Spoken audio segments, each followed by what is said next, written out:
Excuse me. No.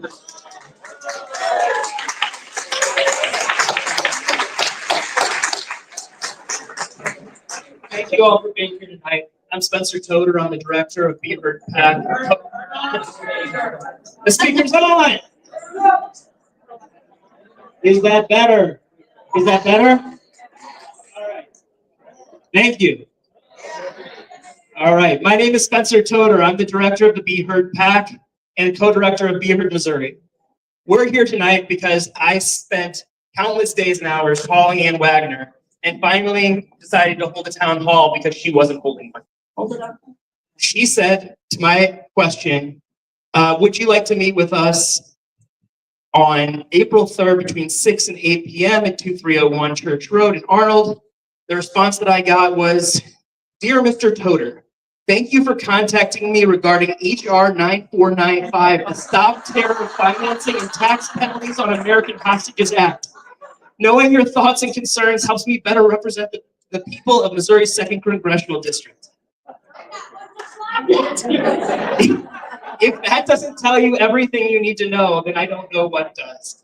So we're going to hear from quite a few people tonight. We're going to kick it off with a video that Erica made. Erica works at Be Heard PAC. She works with Me, a Constituent Connection, a company that services campaigns, candidates, and causes, and tries to help get better candidates elected. Erica, you want to kick us off with a video?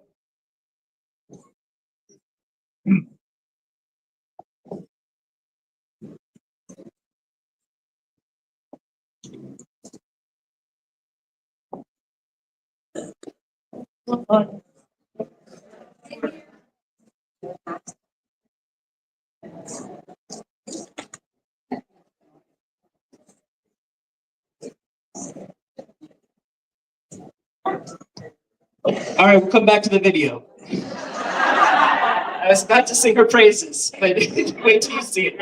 You'll absolutely love it. The video's almost better with sound. So we're going to hear from quite a few folks tonight, and the reason is clear. We are living in a time that is unprecedented. We have heard from our leaders that if you chip in $3, they're going to stop fascists. If you go out and do the work, we'll be here for you. And I don't care if you're a Democrat or Republican, independent, or you don't vote. None of us voted for what's happening right now in Washington, D.C.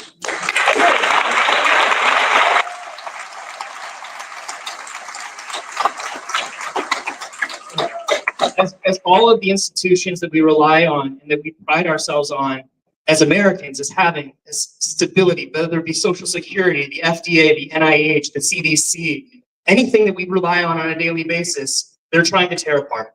And people in this room have been directly affected. I guarantee you by the end of the year, everyone in this room will have been affected.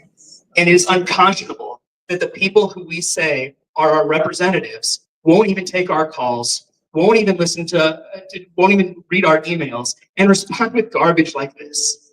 So if we're going to make our voices heard, which is the whole purpose of the Be Heard Pact, it means that our voices together are louder. I could go out and scream in a street corner all day long, and I'm just a guy in a street corner. But in a room of over 300 people, it is our voices that will be heard. So today, I hope you can take some time and appreciate what people are going through in our community. Because at the end of the day, the one thing that people can't take away from us is community. So we're going to continue doing this work. Be Heard Missouri is a local organization. You'll hear a lot more about it in the near future, and I hope you join us. If you scan the QR codes that are in the corners of the room, you'll join where we're communicating on a platform called Mighty Networks. If you go to our Facebook page, facebook.com/BeHeardMo, you can join there. I guarantee you, if something's going on in the state, we will do our best to facilitate making that louder. That is our goal, to connect people to resources, to fill in the gaps where the government's failing, and to be your voice, to be the megaphone for everyone here. Thank you.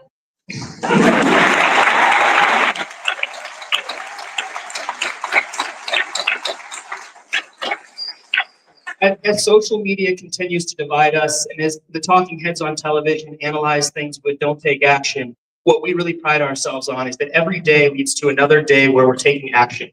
The progress of our country, the long arc of justice depends on not just a moment like this in this room, but what happens tomorrow, what happens the day after that, what happens the day after that. And that's why we're here today. We're here today to start that progress together and to bring more and more people into the fold, because it's not enough to preach to the choir. The choir has to go out and tell everyone else what's actually going on, because we don't have people who hate what's going on in the country because they know what's going on. We have people who have no idea what's going on in the country, and we need to make sure that they are informed. With that, Erica, do we have a video? All right, let's give it a shot.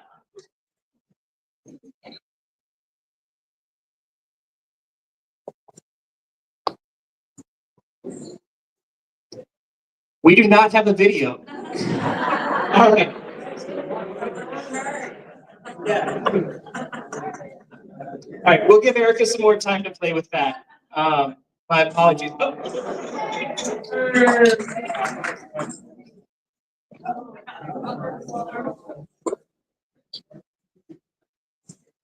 Don't give me the box. Okay, there we go. Don't give me the hold on.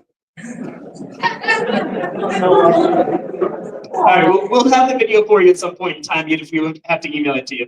My apologies, we're not perfect. So with that, Erica, can you put up the list of numbers for people who are going to be speaking? Because this really isn't about me speaking, it's about making all of your all's voices heard.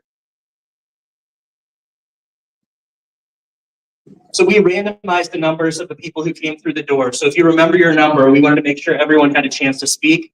For those of you whose numbers aren't up there, or who don't feel comfortable speaking publicly, we do have volunteers who are taking video to record, to present to Congresswoman Wagner. The goal is to get all of this information to her, to make sure she knows what we care about, because that's her job.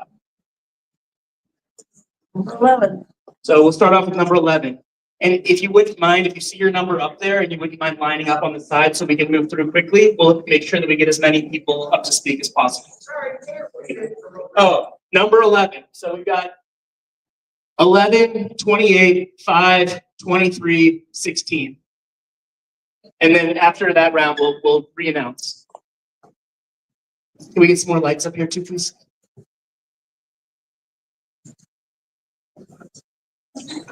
Is number 11 here? Is number, come on up. Come on up. Great, thank you.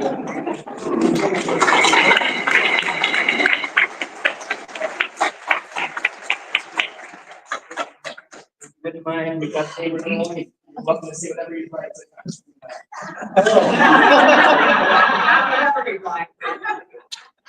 Dear Ann, I'm calling you for advice. You see, I live in the second district of Missouri, and my representative is just incognito. I've never seen her. Well, I take that back. I did see her one time at the Cotton Bowl, but she was having a good time with Roy Blunt and wouldn't talk to any of her constituents. So I just am asking you for advice. How do I get in touch with her? I call her phone and I get the same R35 or whatever it is response, even if I ask her how the sun is today. So, Ann, oh, it's not Ann Landers. This is Ann Wagner. Well, Ann, stand up and do your job.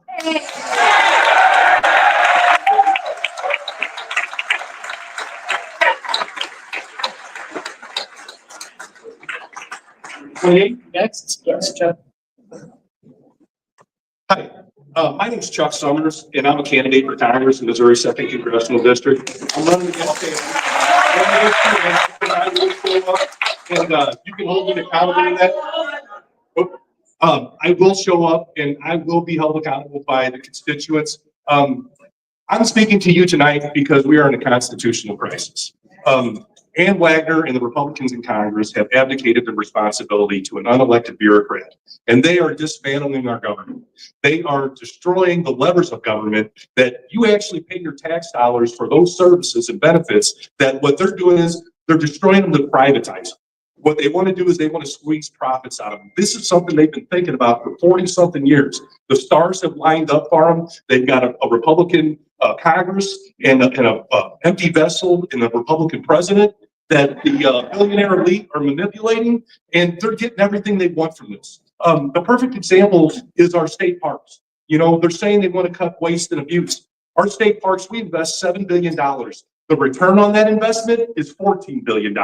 So that tells you right there, they're not doing it to save, to reduce the deficit or the debt. What they're doing is they want to privatize that so they can sell our state parks off to the mining companies and the land companies. So from working from the 401 to Social Security to Medicare to education, everything that they're doing, they're destroying everything that we actually pay our tax dollars for those services. So I'm a working class guy. I'm a retired union plumber. I know what it's like to juggle bills. I know what it's like to rob the Peter to pay for to make your budget meet. That's a perspective that's missing in Washington right now. That's a perspective that I will take with me to Washington to represent you and to do everything that Ann Wagner won't do. So if you could,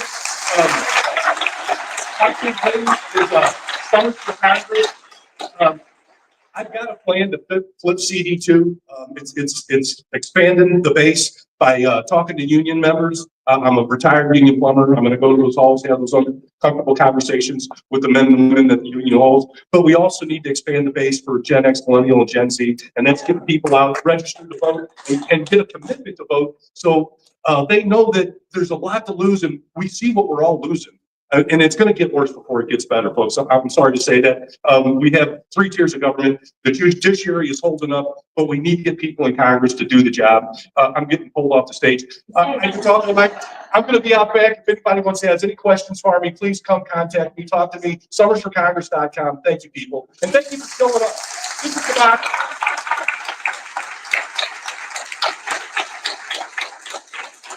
All right.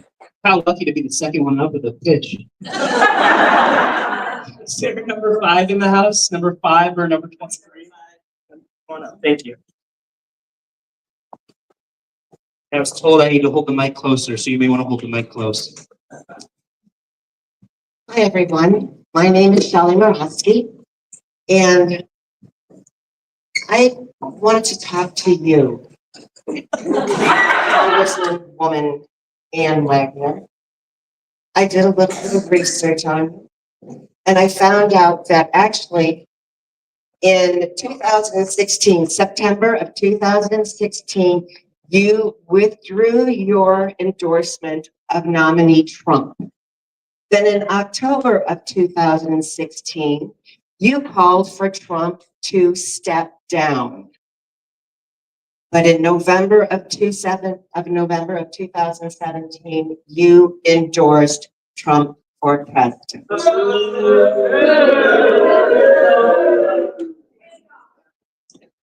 Now, I'm a nurse and I took an oath and I live by my oath to dedicate myself to the services to improve human welfare. Okay? A nurse providing services to promote human welfare. I know, Anne, that you took an oath because I read your oath today. And your oath says, I do solemnly swear that I will support and defend the Constitution of the United States against all enemies, foreign and domestic, and that I will bear true faith and allegiance to the same, that I take this obligation freely without any mental reservation or purpose of evasion. Do you know what purpose of evasion means? She has done this for 12 years, 5 Republican terms. Purpose of evasion is deliberately avoiding something that you need to deal with.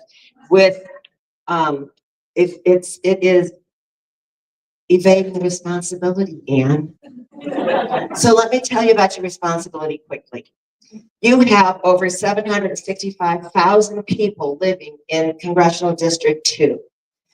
In 2022, 51% of those people voted for you. So that left about 385,000 people in Jefferson County, Franklin County, Warren County, St. Louis County, without any representation. Now, a constituent is someone that votes for you, but what about the constituents' family and children? What about those people who can't vote or that you won't answer? So when I see things that say, if you don't like this, call your representative, well, hell, I can't because my representative isn't there for me. So what I'm saying is, Anne, do you realize what you're doing? You're not protecting us and you've left us feeling insecure and anxious. Do your job. You've always known since September of 2016 that Donald Trump is a fascist.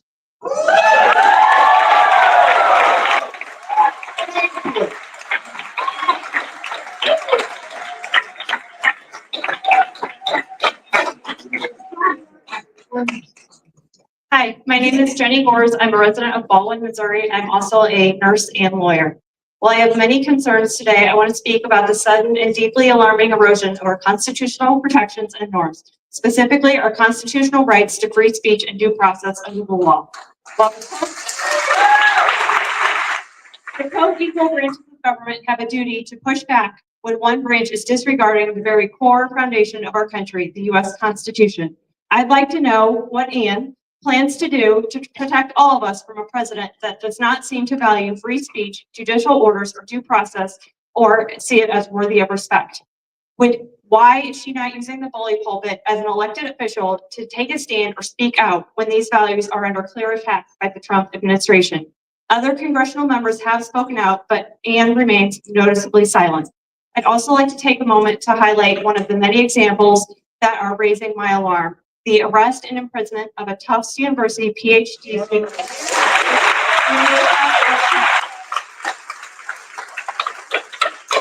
She was a guest of our country studying childhood development on a student visa in good standing, but had her visa revoked by the Trump administration shortly before her arrest and detention based on her signing a March 2024 op-ed in a campus newspaper.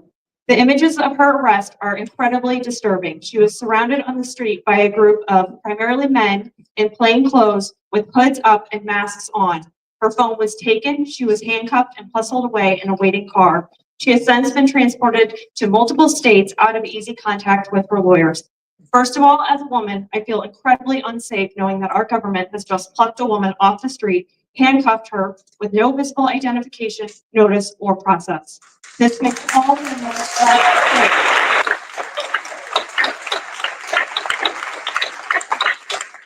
This was clearly done to create an atmosphere of fear. She has not been accused or convicted of a single crime as far as we know. I can't even imagine the terror she seems to be is probably feeling right now. Moreover, it seems the reason for her detention boils down to her adding her name to a list of people who submitted an op-ed in a campus newspaper critical of the university's response on the war in Gaza. Regardless of whether you agree or disagree with her op-ed stance, the government deciding to forcibly arrest and imprison a student lawfully in our country for exercising her free speech right to criticize her university or the foreign policy of the American government is deeply disturbing. This is antithetical to our values as a country that has always had wide protections for dissent, speech, and relies on following legal process and protecting those who speak out. We are in very dangerous waters when we start drawing lines between citizens and non-citizens as justification for ignoring core constitutional protections of free speech, court orders, due process, and access to one's lawyers. I think everyone should be asking themselves where this ends when our elected officials rubber stamp these actions through their complicity and silence.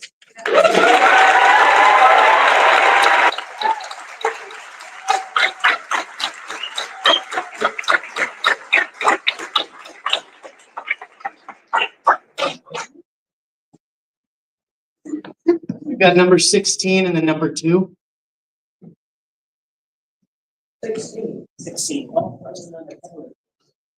All right. Is this close? Okay. Hi, my name is Joe Davis. Hi, my name is Joe Davis. I live in Wildwood, Missouri, 2nd District.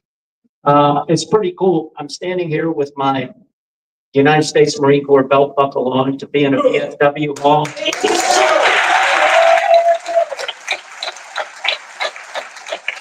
Standing next to the American flag and my congressional representative. So there's already been some things said that kind of along the lines of where I wanted to go. There are a lot of things that are happening to us that are going to affect us directly throughout the year, whether it's Social Security, Medicare, Medicaid, Veterans Affairs, so on. So I'm going to go down a slightly different road on foreign affairs, and it was touched on slightly by the previous person. On Ann Wagner's website, there are a number of issues listed, and one of them is under the topic of foreign affairs. And just give me a minute, I'll read it. As a former United States ambassador, I saw firsthand what strong ties with our allies and partners mean to an enhanced national security, free and fair trade, and the protection of the American interests.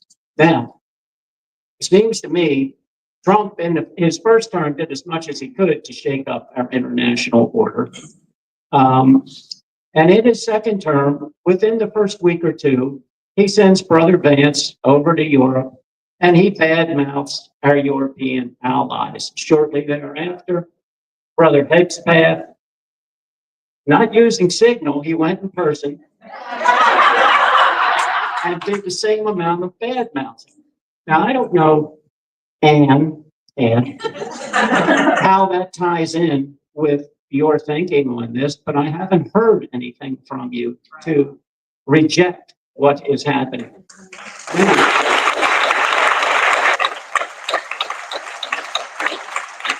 Yesterday was Liberation Day.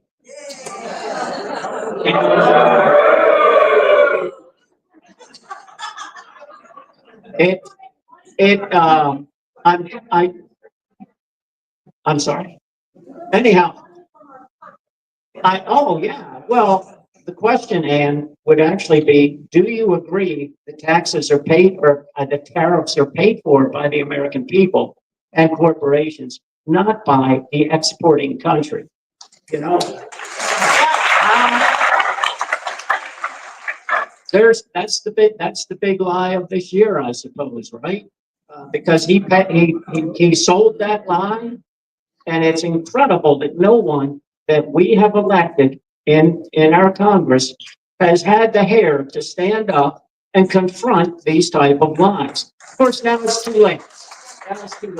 So, but my real issue is, how do you think these tariffs are going to affect our foreign relationships, Ann? You know, the things that you agree are so important to our national security and our best interest of the American people. It's all going down a rat hole. And yet I write you, I call you, I hear nothing. And I know you're here in spirit. I know you're here in spirit. But that does me no good whatsoever, right? We can't discuss something with a cardboard cutout. Where are you? So anyhow, tariffs, Donald Trump is from New York City. We all know that. And there was a game in New York City in the 70s and 80s, and it's still there, but you know, the shell game, right? Where's whatever. And that's what he did with tariffs, saying that the other guys are going to pay for it. We're going to pay for it. Donald Trump is a master manipulator of the shell game. So, absolutely, you know. Anyhow, so I'm done. I just, I think that our foreign interests are of such importance to us, and we are destroying them day by day, one after another. By the way, and I'm sure you all know, there were no additional tariffs put on Russia, North Korea, right? Belarus, you know, all of our friends.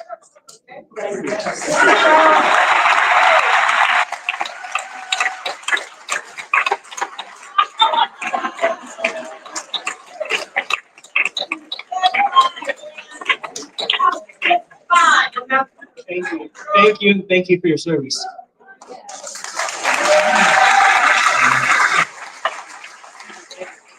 And thank you for reminding us that polar bears don't pay tariffs.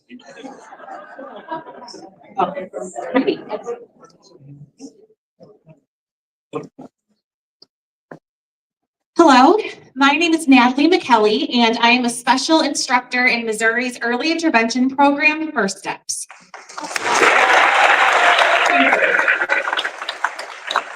Every day, I work with children and families who rely on Medicaid and public education to survive, grow, and thrive. I'm here today because I am deeply concerned about efforts to dismantle these essential supports, especially the Department of Education and the growing push for school voucher programs that divert public tax dollars away from public schools.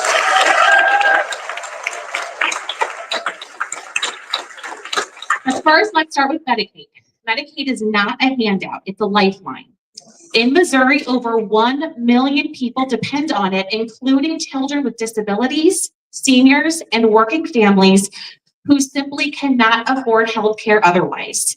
When Medicaid is cut, it's not just a budget adjustment, it's a child missing therapy that could help them walk, which I did this morning, actually. It's a family forced to choose between medical care and groceries. It's a working parent who suddenly cannot afford life-saving medication. Do you really want to be responsible for that kind of suffering in our state? Well, let's try and make her care. Regarding public education, it's the backbone of Missouri's communities. Our public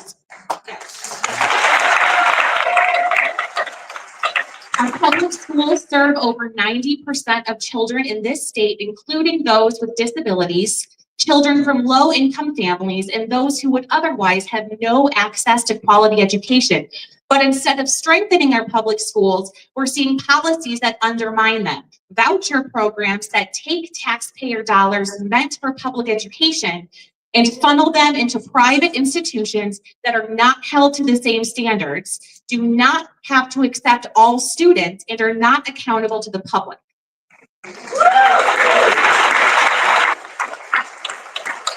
Let's be very, very clear. Vouchers do not give parents choice at all. They give private schools the choice to turn my students away.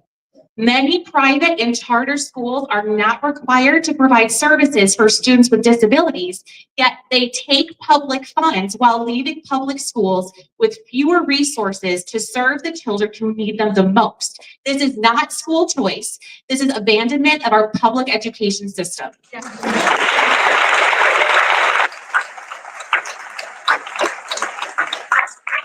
Congresswoman, this is not about politics. This is about real people, real families, and real children, my students, real children in Missouri who need you to stand up for them. So I'm asking you today, will you commit to protecting Medicaid and the Department of Education? Will you stand up for Missouri's children and families, not just in words, but in action? I urge you, do not let these programs be gutted under your watch. We are counting on you.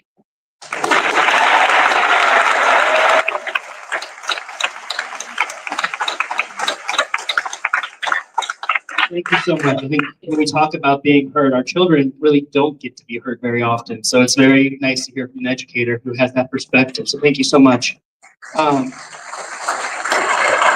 We've got 34, 18, and 4. And one thing I want to mention real quick as she steps up is that Be Heard Missouri is planning to take efforts around public education in Missouri.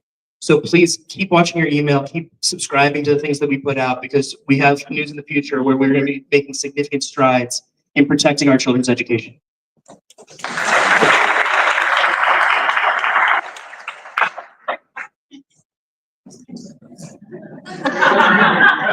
So my name is Cheryl Rose. I'm from Ladue. And Ann, I want to ask you about DEI. I want to know if you approve of the administration. Okay, I want to know if you approve of the firing of top military leaders because they are African American and female. I want to know if you approve of the changing the programs at the Smithsonian. I want to know all the DEI provisions that the administration is putting in place, if you approve of those. I don't. I think it's very important that people have the opportunity to succeed.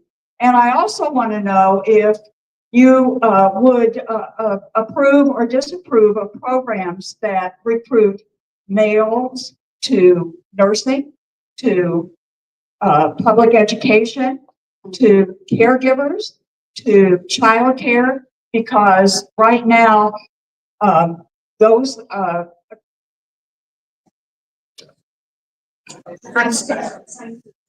that's it. Those professions are very underrepresented with males, and that's why we need DEI. And I want to know if you are going to go after those as well.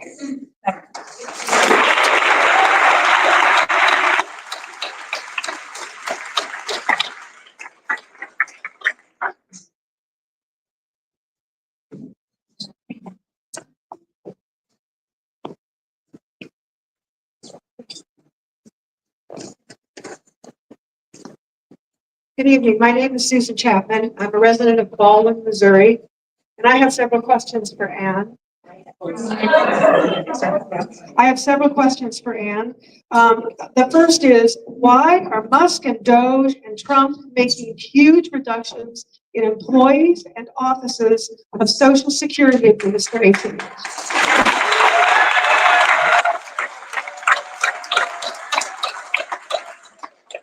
It is already understaffed organization, and any savings will not be added to the general budget to help with the deficit.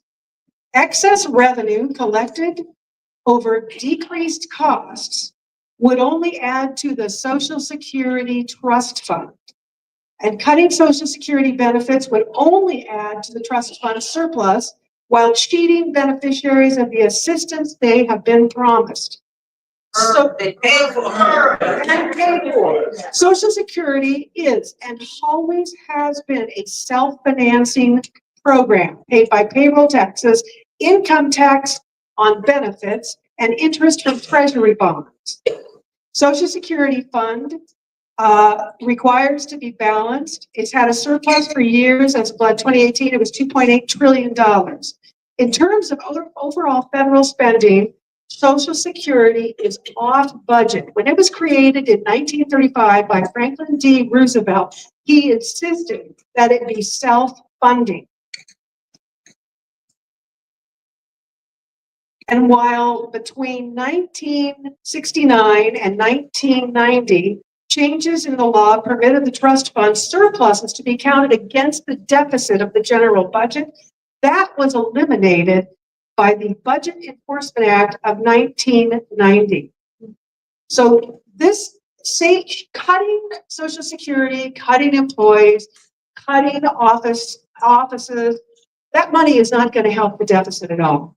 And this is just another reason to attempt to privatize. People start complaining enough, they don't get services. It's just another attempt to start privatizing Social Security, which would be a disaster for Social Security.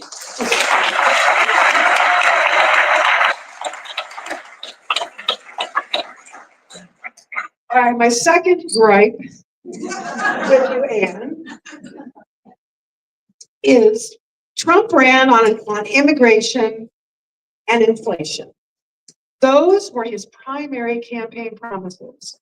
How do you explain that to people who voted for him because they thought he would lower their costs and lower their cost of living?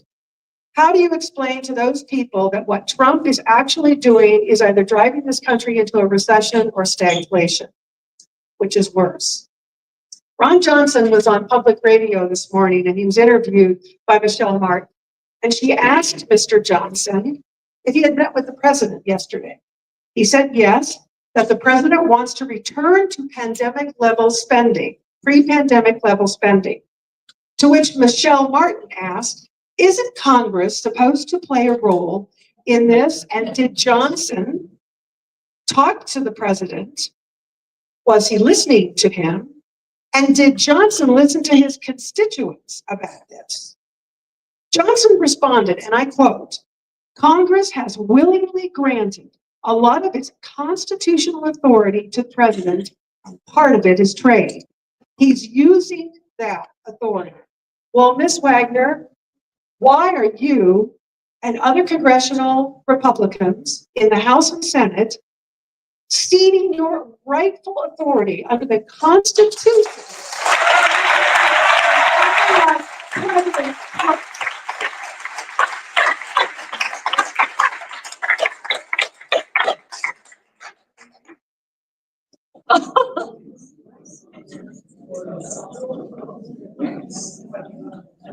Hey, everybody, you'll hear me.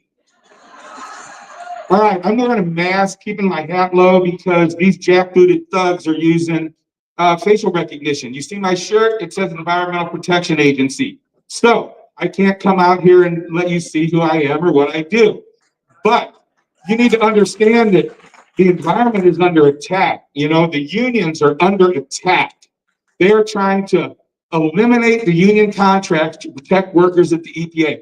They can do that to people at the EPA. They can do it to every one of you and your family, right? It's bullshit. So, you know, there's a lot of things here. I'm going to go quickly. I did the unions.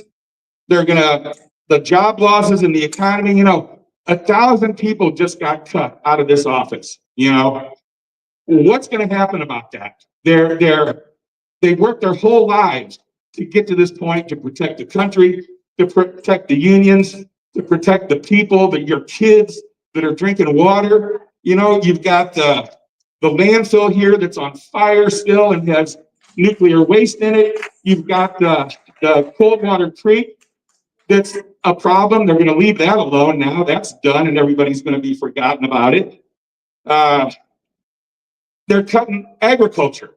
How many of you people farm? It's all right here. You know, make a difference. Speak, turn out, fight. Don't just lay there. The Democrats are not going to protect us anymore. We're on our own.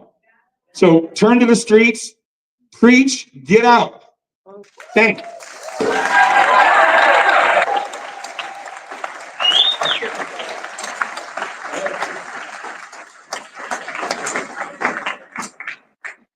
Really?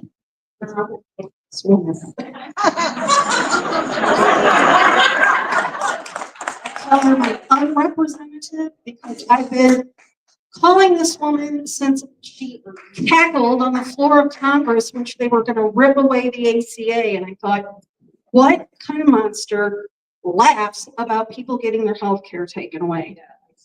This one. So, before I start, I do want to say that we have been protesting at the corner of Wagner and Manchester every Sunday from 1 to 3.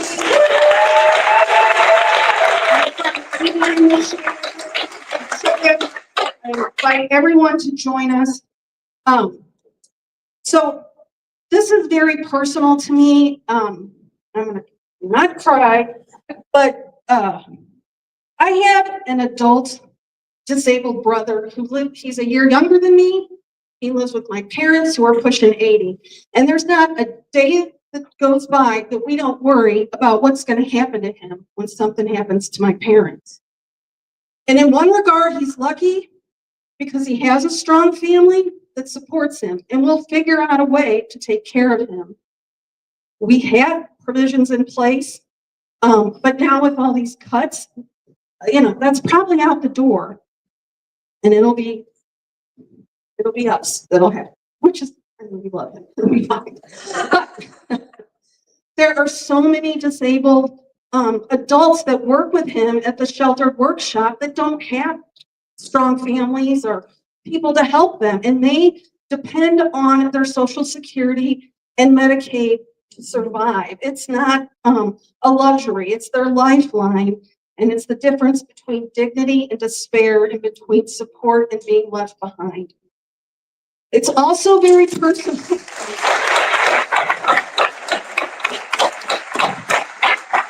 It's also very personal because I have a daughter who's a junior in high school and has a rare medical condition.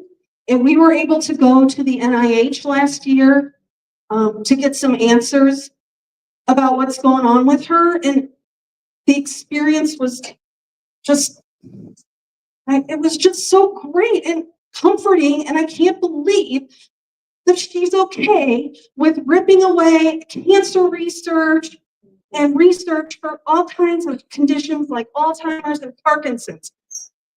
That's not okay. It's just not.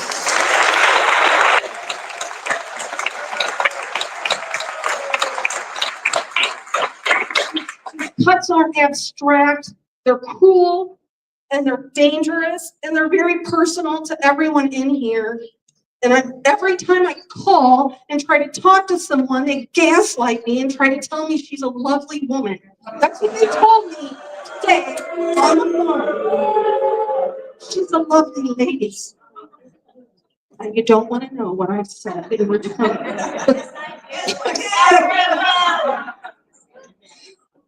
I said you're a piece of shit.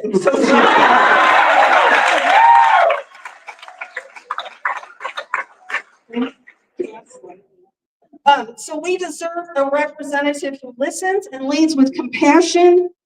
We deserve someone that's not going to sit by while our government gets torn apart. And we need someone that's going to look out for us and not capitulate to that Cheeto and us and the wealthy and all the tech bros. I'm tired of it. And the other thing I want to say is everyone in here looks like they're over 40. I want you people to talk to your kids and get them out. If this is crazy, we're the only ones here. I'm not only, but I love all of them.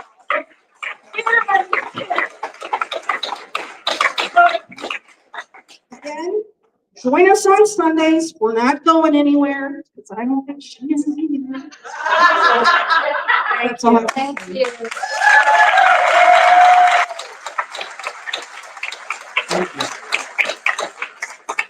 Thank you. And for the record, I'm not 40 until June, so thank you.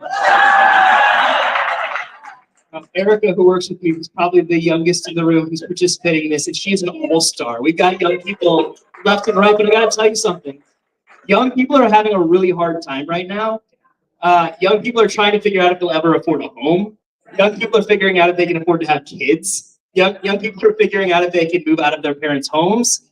So this is also a great time to say, hey, young people, we're here for you too. That is what will bring young people into it, is listening to young people, finding out what they care about, because a lot of the issues that we talk about here, young people have never experienced and don't understand fully. And if you talk to folks about what they really care about, I think you'll find that young people will activate, and we will have an army of folks who are willing to take action and to go knock doors and to elect candidates who represent us. So with that, we are on number 30, please. 30, 26, and 7. 29? Oh, Erica. We're on number 29, please.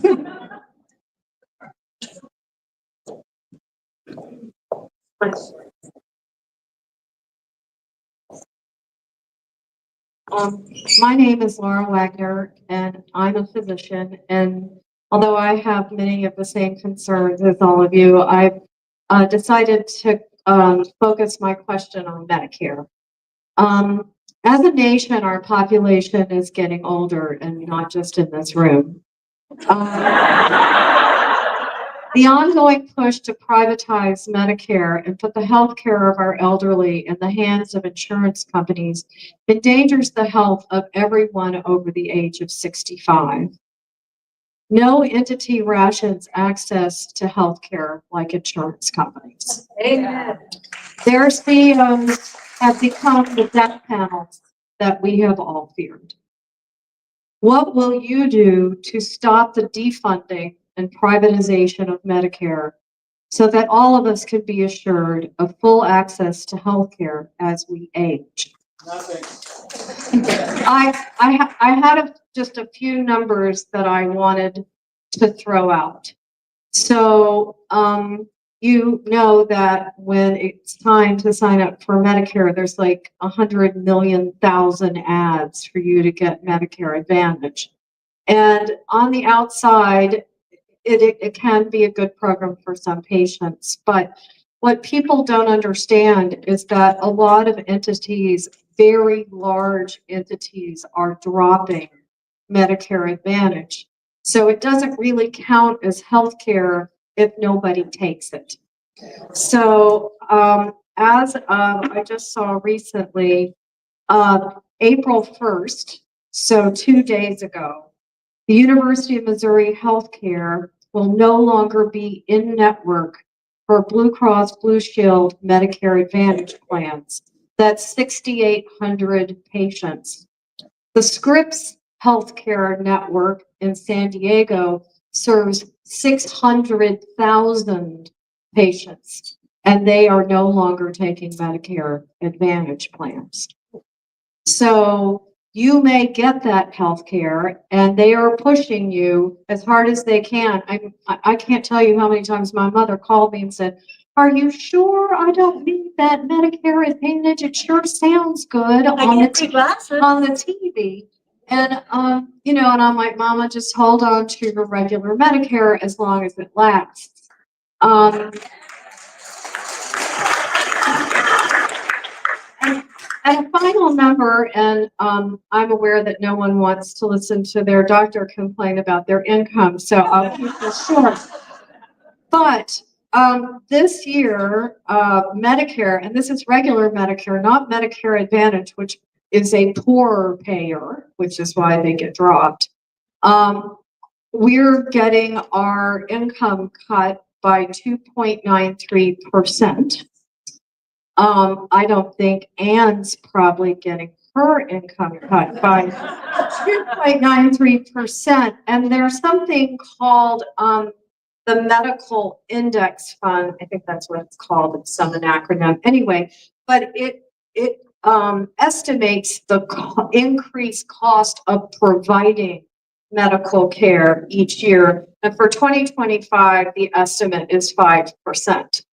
So you can see where these graphs are going. And if you wonder why you can't get in to see a doctor and all of a sudden your doctor's gone concierge and said, you know, if you pay a certain amount, you know, this is all the fallout of insurance companies inadequately reimbursing, denying care, requiring prior authorization, and slow walking care. The slower they provide it, the more likely you are to die without it.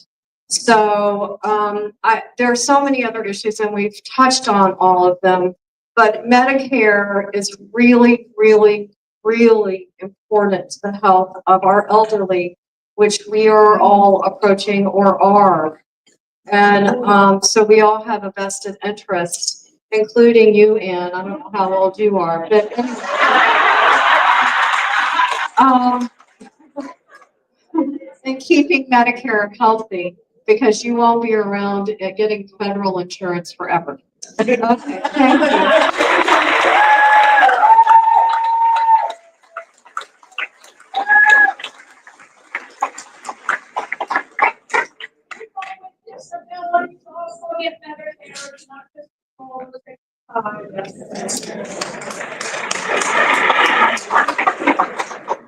Thank you. It's number 30 round. Number 30. She didn't leave. At least someone showed up. Wagner is 62.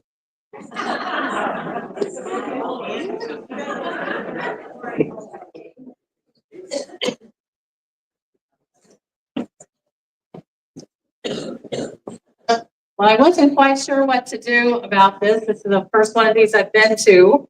I'm glad Ann can make it nice. So I brought a couple of signs. Oh, sorry. Is that better? Yes. Sorry. Okay, so right here. Okay, then. All right. Ew. All right, well, I'm glad Ann could make it tonight. That's nice. I wasn't quite sure what to expect, so I brought a couple signs that would help me remember what I might want to talk about. Today, in fact, I called her office and left a voicemail. Sometimes I talk to that nice little guy, John, and he's very polite, and I say something not so nice to Ann, and then I tell him to have a nice day. I don't know if you all have heard of the SAVE Act. Now, I haven't read the whole thing, but yeah, who is right? So the idea is that you have to have your name match your birth certificate. Ridiculous. It is ridiculous. I've been married twice, and my name is different than it was when I was born, and I'm not really sorry about that. And so I think the SAVE Act is really dangerous. And I'm sure that some of them is also because they're so scared there might be a trans person in the world. And so some people's names just don't match what they were born as. But they're going to stop women who've been married and change their names. And anyone else who maybe their name was spelled differently, I guess. What if somebody misspelled their kid's name, or you can't stand your name, so you changed it to, Fluffy or something, whatever. There's actually a guy in Missouri whose legal name is Chief Wanna Doobie. He actually ran for office once, that's his real name. And so he would have trouble voting too. So the SAVE Act is designed to disenfranchise people, especially women and minorities, and it cannot pass. And so I have called.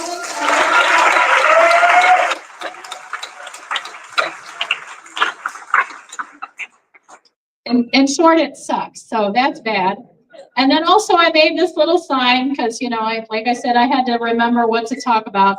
Tariffs are taxes. For heaven's sakes, do not believe the bullcrap. Tariffs are taxes. And that's all I have to say. Thank you.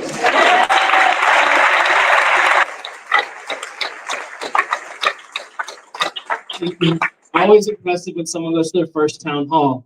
And I think we're ready for our next speaker. Sorry?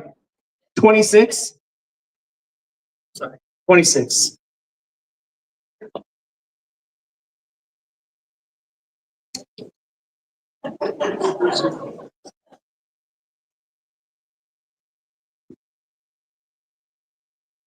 Like many of you have called her office. My name's Sherry, educator. I, like many of you, have called her office at least once a week. They told me they have my record, which surprised me, of all my calls and all my letters. Very kind to the folks that answer them. I've sat in that chair before. I know what it's like to take those calls. I don't know how they could work for you, but they should keep showing up every day. And so that's what I want to talk about. We know that the list of the president's actions are daily, at least 20. I mean, flip the page and every day, at least 20 more, one more egregious and disrespectful than the others. They've all been listed tonight. So Representative Wagner, I understand politicians will sometimes ignore the people that are in their district. That happens. We know that periodically with some politicians. You've been doing it for many, many, many years. We understand that. So if you want to ignore us, fine. But at least your job title has the word representative in it. So at least represent us, the ones you agree with and the ones you don't agree with, but represent us.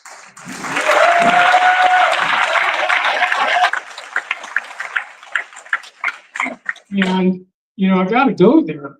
District 2 is kind of diverse. Represent everybody in. But if you don't want to do that, at least do your job and provide oversight. We hear about the 3 branches of government. Congress is supposed to provide oversight, whether you have an official role or an unofficial role for a vote, with a long list of everything happening. Speak up. Some of your colleagues speak up. Why aren't you? But if you don't want to do that, at least be human.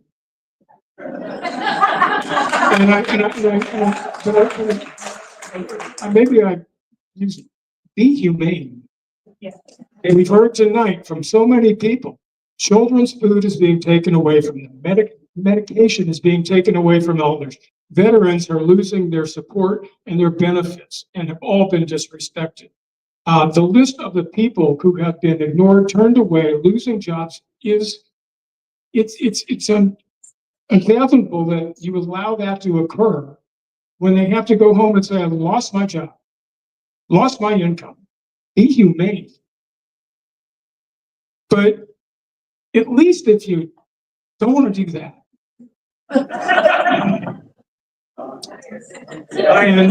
and follow the law, comment. And I mean that. How can 67 people die from an airplane crash? The President of the United States, within 3 hours, is blaming the air traffic controllers, and within a day is blaming diversity of our nation, equitable access to resources, and inclusion for everyone in this country, and uses DEI as code as a way to make his point. And my only comment to that is silence is complicit. Why can't we use that?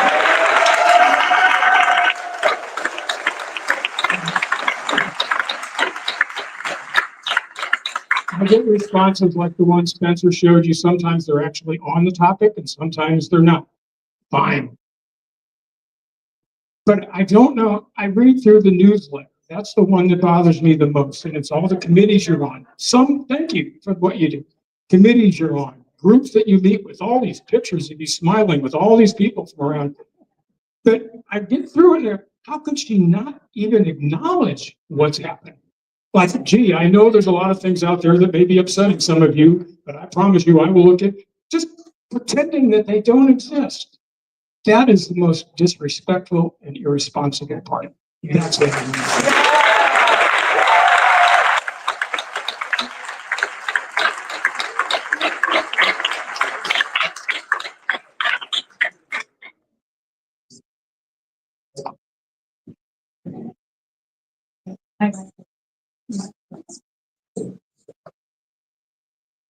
Dearest Anne, I say that sincerely, because surely somewhere in that body of yours, there is actually an empathetic heart, but we've never seen it here in your district. We, the people, at least deserve that. I come to you as a former VA chaplain. I come to you from the hallowed and sacred grounds of the Arnold BFW, and I challenge you. You said you would support veterans. How have you done that? Where have you done that? And how in the name of our good God are you going to do that given that you've never even opened your mouth to do so.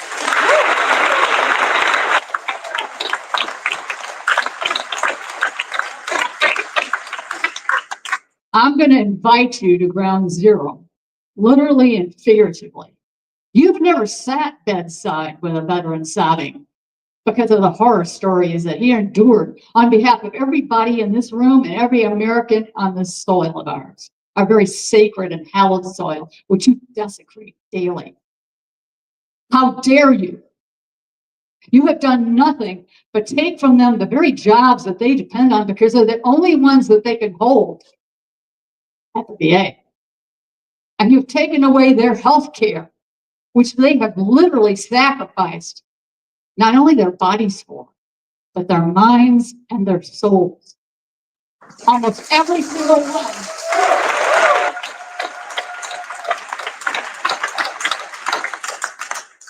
Almost every single one of them suffers daily, horribly, in ways you can never begin to imagine. From PTSD, and a term you've never heard of, ma'am, called moral injury. Because like every person in this room and every person in this nation, we expect them to stand up and do what must be done on our behalf. And there is no way that they can square what they were taught with what they were forced to do, what they were forced to observe, and what went past them. The first thing that every one of us learns as a child is, thou shalt not kill. And it makes no difference what your religion is or what your spirituality is. Life is precious. And the minute that we dare to send them into the field and expect them to cope with the fact that that's not what they're doing, they're enduring moral injury. And I bet nobody in this room's never heard that term.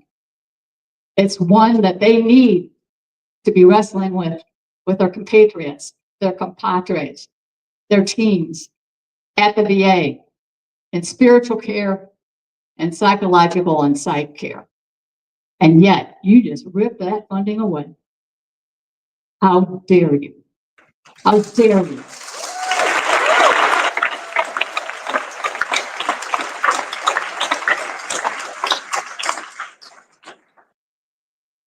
And lastly, but not leastly, I'll kick that rug just a little bit farther. As the first legally elected alder person in the state of Missouri in 1975 during the Reagan era, at no point did I ever not respond to a citizen. Did I ever not show up? And I was the only person in that election out of 5 runners, including 4 middle-aged men when I was only in my 20s, who knocked on every single freaking door in my area, in my ward, to make sure that I understood what mattered to my citizens. And I could adequately provide to them, which was all I ever promised to do.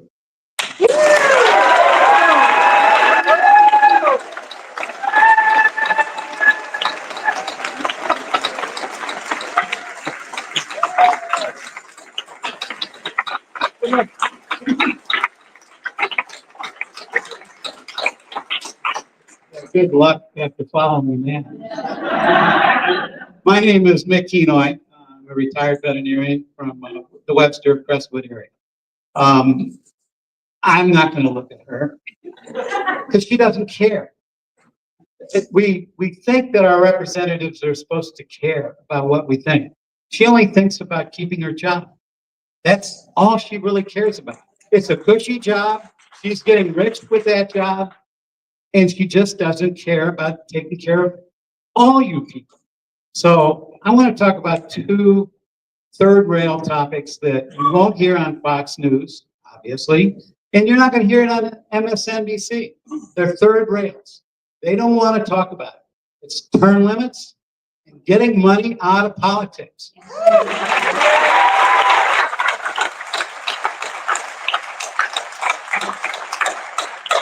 Thank you. It's important. I'm kind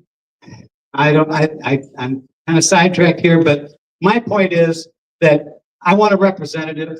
I don't want a career politician. I don't want 50,000 lawyers up in Washington doing the work that everybody else in this, whole community does. We're not just a bunch of lawyers. We want to be representative by these people, and we're not. So term limits, as far as I'm concerned, are no re-elections for any of the politicians. They get one 6-year term for Congress, one 6-year term for Senate, one 6-year term for president, with no re-elections and no consecutive terms. You can get one term in the Congress, you can get one term in the Senate, and you can become president, but no consecutive terms. Because if you have that, then people are going to want to offer you money to make decisions for you and me. I don't want those people making my decisions. I want my representative to represent me, not money people.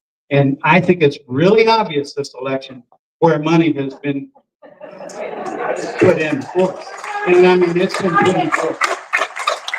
So have our country pay for a short campaign. Don't let any other money get involved with it, and have every dime spent on a campaign be actually, they have to account for every single dollar spent. Otherwise, it's a crime. And so if we can do those sort of things, we might have representatives that might actually talk to you instead of not actually caring about what you think. So that's all that I really want to see. People really voted for Donald Trump because they wanted change, okay? They didn't want politics as usual. He's given us politics that's not usual, and it's not good. We want good change. We don't want bad change. And we can only get that if we have true representatives of all the people in their district, not just a few very wealthy people that are running politics as I see it. That's all I have to say. Next up, we'll have numbers 12, 15, and 19. Prior to that, I want to tell you a little bit about a group called Respect Mo Voters. Has anyone here heard of Respect Mo Voters?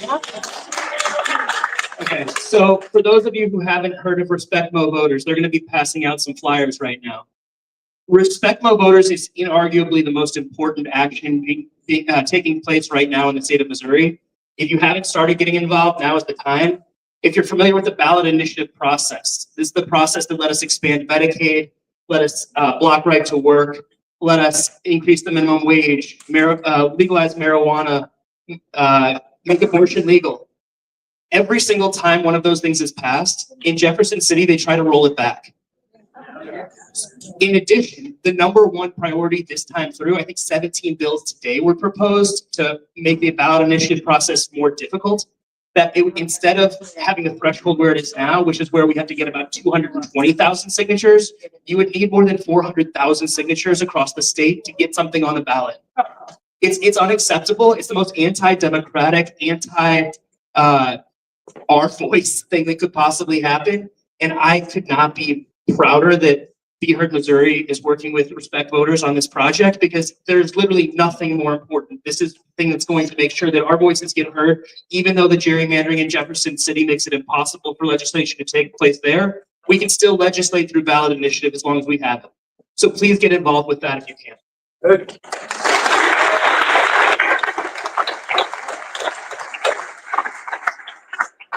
All right, next up, 12, please. I have a question while we're waiting. Yes. How can we get a video of this? Yeah, so this is being live streamed on YouTube right now. You'll be able to get to it at youtube.com/BeHeardMo. We have a Facebook page, facebook.com/BeHeardMo. Very creative in how we come up with our names. If you're getting the emails from us from Eventbrite, we have your email address. We're going to pass the link on to that if you signed up and registered for tonight. If you didn't register for tonight, thank you anyway for being here. But we guarantee we'll get that to you. But thank you. Thank you to all the previous speakers too. Everybody's been doing a great job. So I was going to come up here and talk about DEI, but other speakers have covered that pretty well. I do have one thing I'd like to ask you, Ann. Can we call you Ann? And I read today that the Naval Academy has taken out 400 books from its library because of DEI. So could you explain to us why all those individuals in the Naval Academy and elsewhere in the military can be asked to learn to use weaponry, can go to war, but you don't trust them to read a book?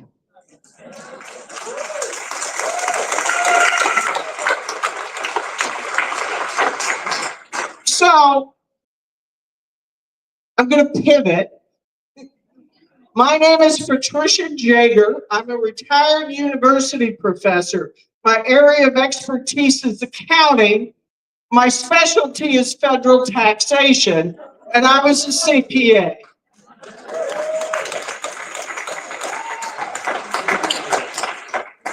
And if you don't think there's a lot of discrimination going on in the universities, let me tell you. But what I do want to mention is Elon Musk. Yeah. Yep. And here's the thing. And as a Republican and supporting the man in the White House, my mother taught me not to use bad language in public.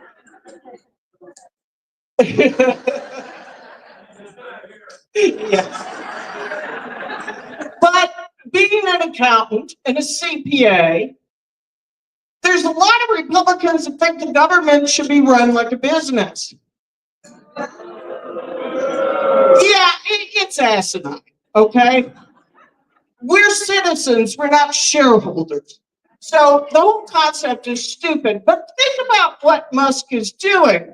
And please tell me, Ann, which S&P 500 corporation brings in a bunch of 18 to 25-year-olds, turns over the computers to them, and lets them slash and burn?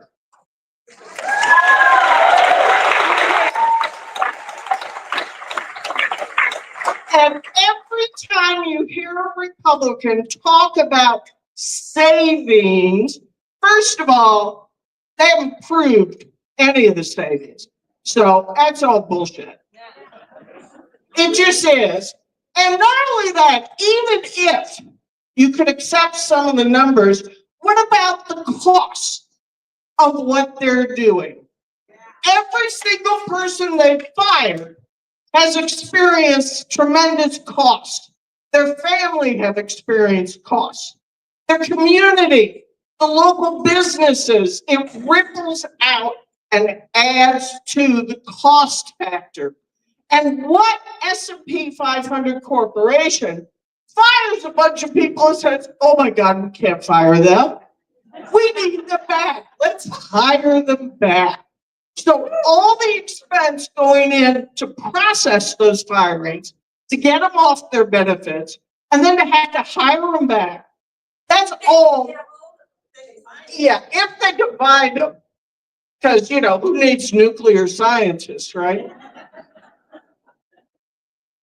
All the scientists that are being fired. And as other people have said, the harm, that's a cost. So if Musk wants to play the game right, which of course he doesn't, he would take his so-called savings and then start subtracting from that all the costs that we have to bear. So when a corporation lays off people, it helps their bottom line number, but only in that year. It doesn't help them in the future, and it costs them institutional knowledge. But the cost for those people comes back to all of us in the social safety net and what we have to do to help those people survive. When you fire government employees, all that cost is still there for us.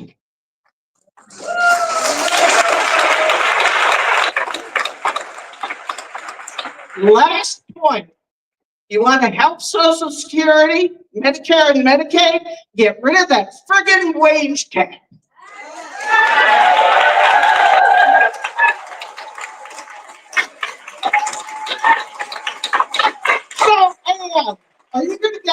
wage cap?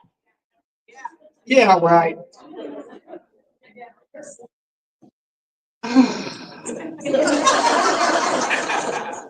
You know, you try to live your life, be a decent human being, help other people, do your job, take care of your kids, and then you gotta wake up every day and go, should I look at my phone and see what mess they've done today? It's scary and it's frightening. So everybody here, go home and do something to make yourself happy.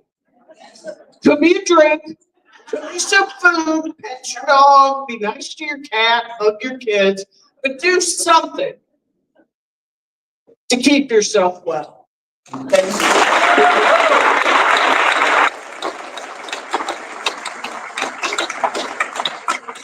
I have to say, I'm enjoying all of this. You know, you guys are so inspiring. Yeah.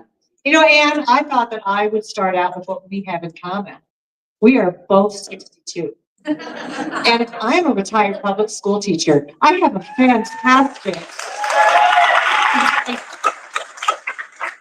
fantastic suggestion for you. What if you retire like me? You'll be 64 at the end of this term, yeah? And you know what? Don't worry, no one's gonna primary you, right? So you have an opportunity to be a good person and have a better legacy as somebody that stood up to Donald Trump. So I want you to think about that. You know, retirement's really fun. Yeah? Yes. Yeah. So the other thing I do as a retired public school teacher who spent years teaching about the founding of our country and the Declaration of Independence and the writing of the Constitution. I just want to give you a little history lesson about public education. And that is that when they were designing the Constitution, the founding fathers, they were concerned about the experiment and how would people who are not educated be able to elect good leaders. They wanted an educated electorate. And it was Jefferson that said, we need to have a public school system. So why are they trying to get rid of the public school system? Oh. They want to destroy democracy. So we need to get out there and fight.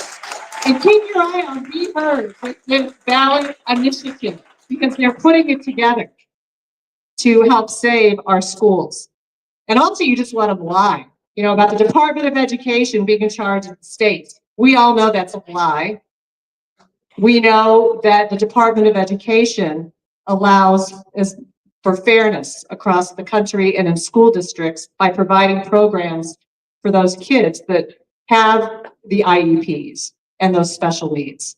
So dismantling the Department of Education is inhumane. And I have one thing else that I do want to say, and I want to piggyback on the speaker before me, and that is about the firings at the federal level, right? So I didn't even tell you who they are, they got fired. Two people I love very much, both have master's degrees in public health. Both of them work in jobs of consequence. The one helps with mental health programs and addiction. The other one works specifically in state, but those federal grants help fund those state programs. And she works with addiction in Jefferson County, and now it's spread out into other counties. And a couple of days ago, I was in a county in St. Louis, Franklin County, and I was speaking to this lovely woman and her husband, and they are community leaders, in my opinion. They started a nonprofit. But before they got to that nonprofit, they were both heroin addicts. And programs got them off of addiction. She is terrified that if she loses her Medicaid, she will lose her prescription medicine that keeps her from the addiction. She's terrified. We can't let this happen. You can't let this happen. Right? So stand up and retire, damn it.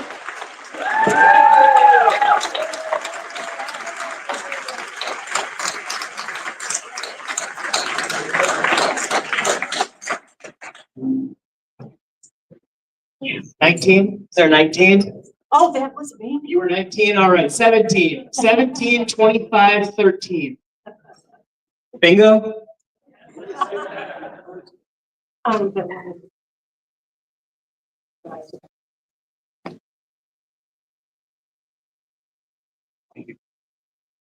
it's a pleasure. I've never had the opportunity to hear from you when I've sent you an email, so it's nice to talk to you face to face. I'm a retired ER doctor from St. Louis County, and I want to hold the microphone closer. Oh, thank you. But I don't think we've given Ann credit for her sense of irony. Here we are in the VFW, and she's part of the group that's trying to eliminate 83,000 veterans administration jobs. And I gotta give it to you, that is really terrific. I mean, who could be more ironic? And that's out of 475,000 full-time administration jobs.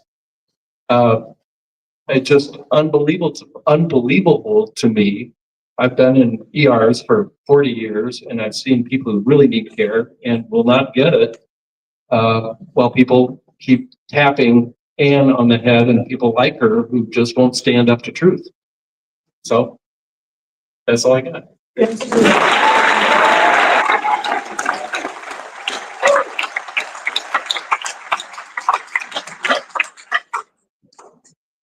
you want me to keep on talking?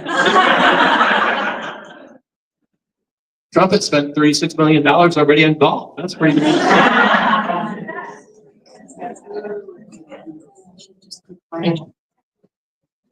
I thought you were gonna come and grab the mic. I was waiting over here for you. I'm sorry.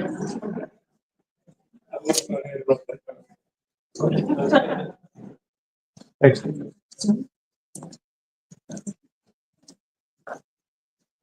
Good evening, everyone. My name is Fred Wolfmeyer. We live in Fenton, Missouri. And Fenton, Missouri is where I call home. Okay. Originally from North St. Louis. And I guess, Ann, this is great for you because you're probably happy to know that there is still a voice of the people. Or maybe you're not happy to see that there's a voice of the people. What's that? Oh, yeah. I met you a few years ago, unlike many of the people in this room. I'm a union rep. I'm a retired.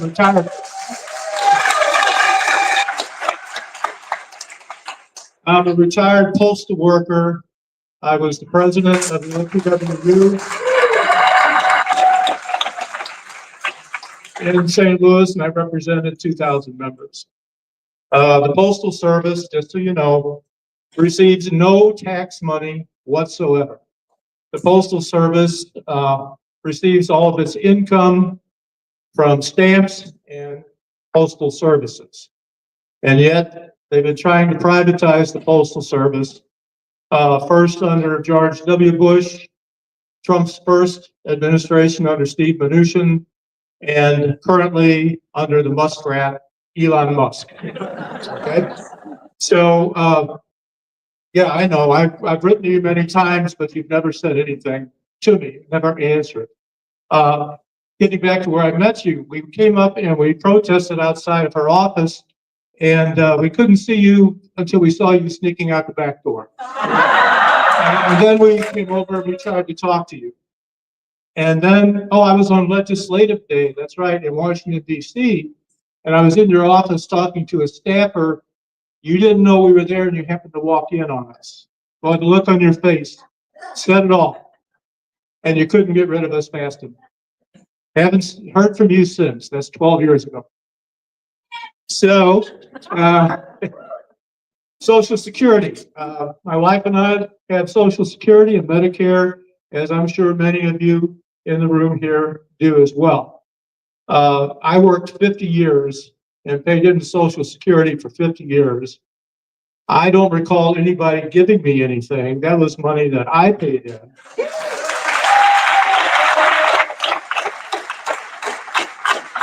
And one of the biggest reasons they want to get rid of it is because their corporate buddies don't want to have to pay that match on Social Security. like the young lady said before, get rid of the cap, and that's what needs to be done to save Social Security. Medicaid, I have a sister who passed away in 2018. If it wasn't for Medicaid, she never would have been able to be in the nursing home that she was in. It was a shared room. My wife visited her more than I because I was still working at the time. And then just a few years ago, my brother, who was a veteran, he was a star navigation specialist on the B-52s during the Cuban Missile Crisis. And he was in hospice, and he spent his last few days in the Veterans Hospital in Columbia, and then in a home in Franklin, Missouri. I'm sorry, Franklin County, Missouri. But Ann, you want to get rid of that because you care for veterans so much, so much. Also, I want to get on to the tariffs. The Dow is down 1,600 points today. The S&P 274. This is the biggest one-day drop since COVID. And what about the 1.2 million people that died on our Fearless Leaders Watch during COVID? Nobody brings that up. No one brings that up. 1.2 million people that died needlessly because we had absolutely no leadership during the COVID pandemic. We didn't have enough leadership. Right. And lastly, the Alien Enemies Act.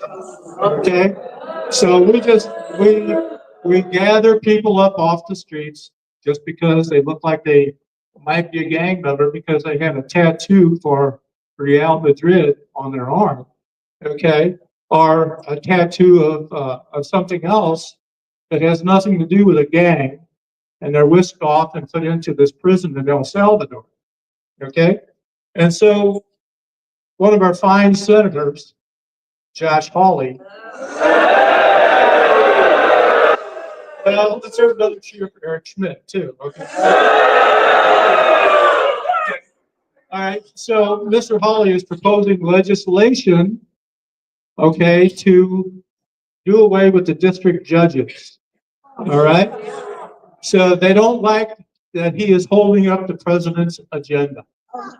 However, when Biden was in office, the Republicans went after him with the judges all the time, and I guess it was okay. But now they want to propose this legislation to limit the authority or eliminate the judges, many of whom were appointed by George W. Bush, George H.W. Bush, Ronald Reagan, and even by your current buddy, Donald Trump. So what are we going to do? There's supposed to be legislative, executive, and judicial. Congress has basically ceded their authority right now. Okay, they're going after the judges. So then everything in this country is going to be run by executive order. Okay, we can't have it. We can't have that. And that's why it's important for all of us, like I used to tell my members, get out, let's go protest, let's hit the streets, and let's let our voices be heard. Okay?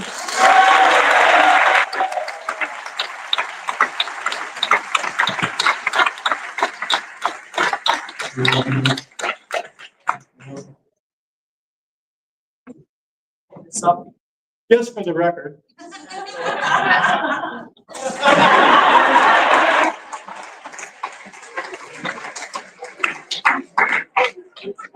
Now you're going to burn your phone. Yeah, I kind of hesitated getting up because everybody else was so well prepared. So kudos to you all. But hold it up. Oh, hold it up. You think I'd know that by now. It's kind of like being on Zoom. You're muted. And I have to say, Be Heard, you were very, very nice to do such a complimentary picture of me. Is this what she looks like anymore? I wouldn't know if she walked in the room. But I'm reading her website, and she says that she will continue to support policies that protect our constitutional rights. Okay, well, wait a minute. Who is our? That's my real question. Where is our humanity? What are your guiding principles that lead us to this? Does she not know any sick children? Does she not know any veterans? What kind of rock is she living under? Honestly, I'm just embarrassed to be an American. Yeah, thank you.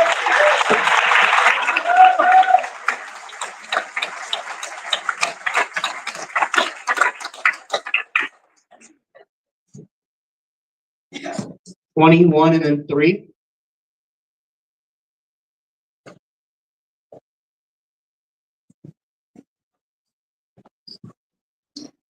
Congresswoman, as a resident, part of our job. I try my best. Part of our job is to provide you tax dollars. As your job, as our representative, your job partly is to spend our tax dollars. Musk is not elected. He has not been confirmed, and he is making cabinet level decisions that are unverifiable into a hidden slush fund. Some background about me. My name is Adam. I live in Maplewood. I was fortunate enough to go to the Rockland School District in Fenton, so appreciate the gentleman from Fenton.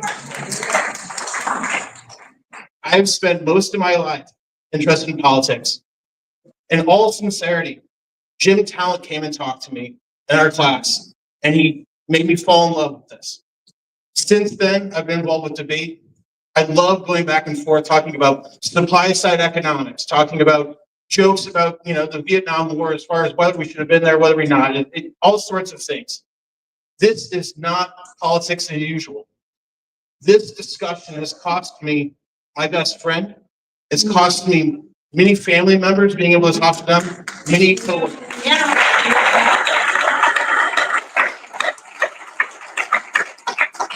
When I was growing up, I decided whether or not I wanted to be a politician.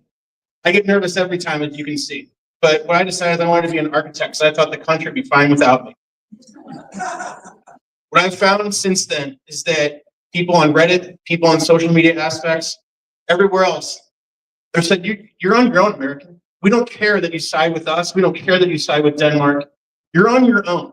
The French, and since culminating in 1789, succeeded in the French Revolution after a very bloody revolution. It's on us to do something. And I can no longer sit on the sidelines in my little architecture firm and watch you destroy what our forefathers built.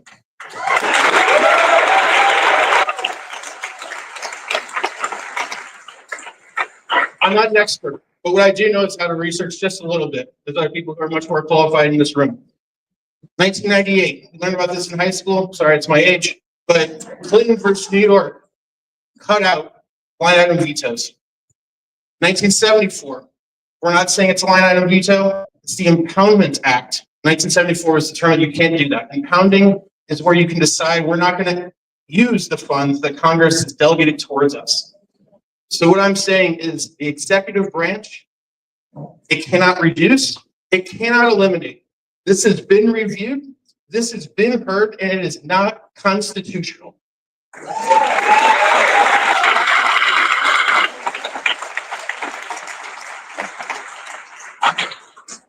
Again, in all sincerity, with no sarcasm, I'm being honest. Congresswoman, you have an obligation as an American, as a Missourian, to oppose Musk. You have an obligation, Congresswoman, to fight for us and to be courageous. And what I want to know is, where is our money?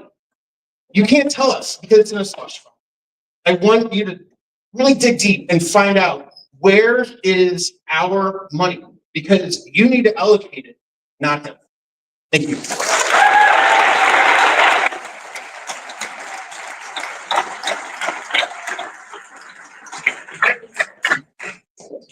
So this is the part that I hate. It actually costs money to put this event on. Be Heard Missouri has plans to do substantial things throughout this state. And whether you can volunteer time, whether you can donate money, whether you can call people who can donate money or call people who can knock doors, we're going to be doing a lot in the next 2 years leading up to the next election, and then far past that. And I'm really excited to tell you more about those things. We already hired staff that we can't afford. So some of them are going to pass out some, there's Alex in the back. Alex, you want to wave to everyone? Alex is going to pass around QR codes. Oh, and here's Claire over here. If anyone can contribute anything, we would greatly appreciate it. If you can make that a monthly recurring donation, it lets us know that we have sustainability to keep people employed so we can do this work year round. Additionally, we do have the room a little bit longer, so if you haven't had a chance to speak, don't worry, at 8 o'clock, we're not going to cut you off. We want to make sure that everyone has their voices heard.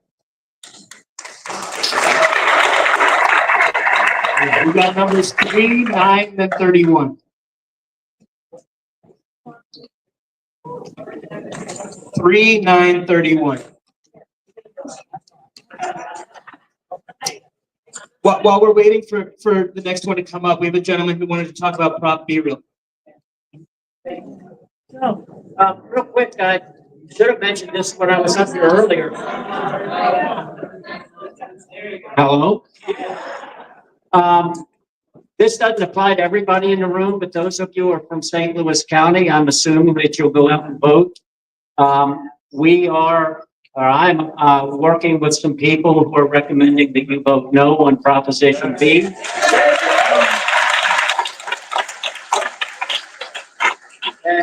And if you don't know about it, look it up. If you have any questions, I'd be happy to answer them for you later. Thanks. Oh, and Wagner. Jesus. She has a favorability rating of 1.4 stars. Let's vote for her.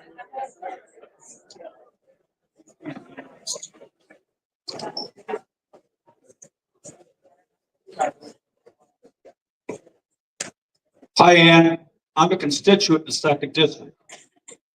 The North Atlantic Treaty Organization was created in 1949 by the United States, Canada, and several Western European nations to provide collective security against the Soviet Union. So Ann, my question to you, as a designated liaison from the U.S. Congress representing NATO, when are you going to stop supporting and funding the war criminal Putin?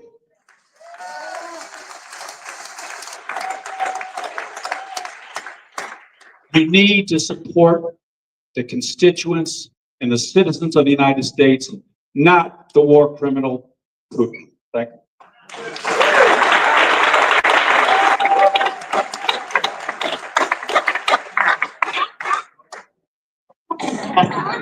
Hi, Ann.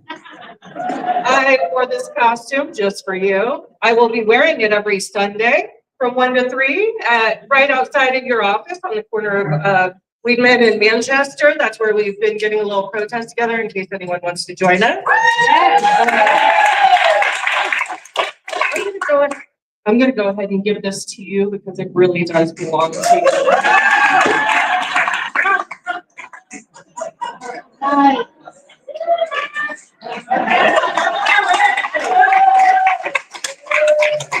All right.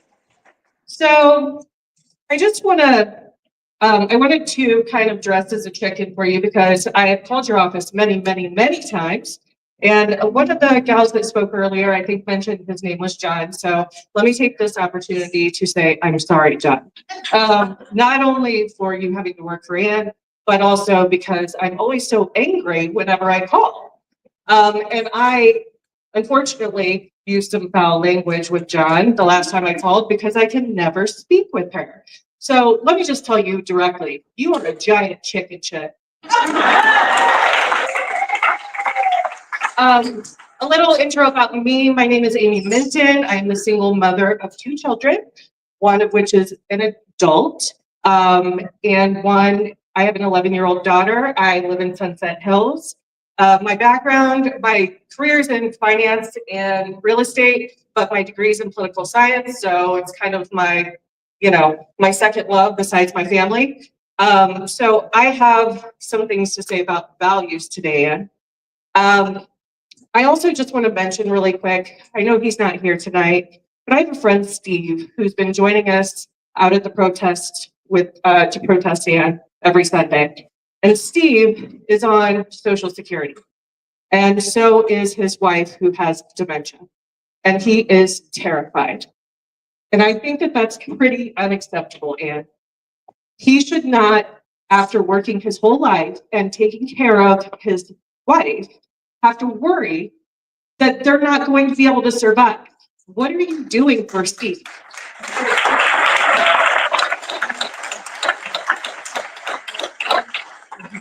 So one other little tidbit about me is I volunteered for the Pete Buttigieg campaign whenever he was running in 2019. I adore him. He is an incredible human. I met him whenever he came to St. Louis. He is wonderful. And one of the values that he preaches on are really interesting because they're typically values that are claimed by Anne and her Republican friends. He talks about what freedom is, what security is, what democracy is. And it's not how you are treating this country in. This is not freedom, security, and democracy. Freedom is freedom to control our own bodies and not just be a birthing vessel for this country. That is not what women are. We are whole human beings. Freedom is the freedom to retire with dignity based on earned social security benefits that you are letting Doge run rampant through. That is unacceptable. That is not freedom, Anne. Freedom is freedom for children to learn without interference from the government. Freedom to practice any religion or no religion at all without having Christian nationalism shoved down our throats.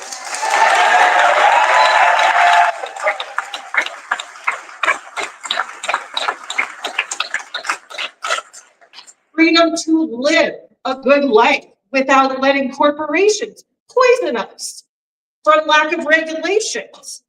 And then insurance companies bankrupting those same sick Americans. That's not freedom. Let's talk about security, Anne. Let's talk about healthcare security for Americans who rely on Medicaid and Medicare and who you're stripping these benefits from. How do you think that makes them feel, Anne? Not secure, that's for sure. Let's talk about economic security. SNAP, WIC, other social safety net programs, like Meals on Wheels for seniors who don't, just want to be fed and not isolated. You don't think they deserve their Meals on Wheels, Anne? That's not security for them. Security not to be denied access to jobs or housing because you aren't heteronormative. I know it's a wild DEI concept that everybody should have equal access. But it doesn't matter if you're gay or a lesbian or trans. Those people exist whether you like it or not, Anne.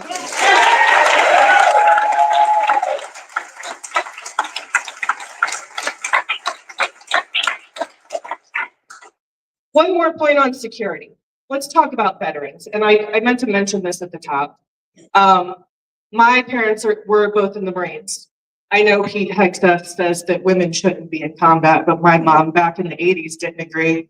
My parents were both Marines, and then they were both Army. And then they both worked for the United States Postal Service. You firing veterans from civil service jobs that they have more than earned does not give them security. It certainly doesn't help enlistment and our overall national security. And then you're cutting benefits that they relied on to continue living after they've served. There are veterans committing suicide and executing self-harm, and you're just going to cut off their lifeline. That's not very supportive of the veteran, and surely doesn't make them feel secure, Anne.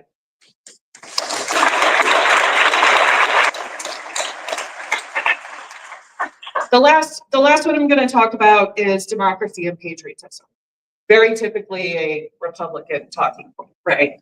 But let's talk about democracy. let's talk about democracy. Let's talk about due process. So now it seems you support guilty until proven innocent. That's what we're doing now. We don't have due process anymore. Because if you pick one person off the street, you can disappear them, you can pick anybody up off the street.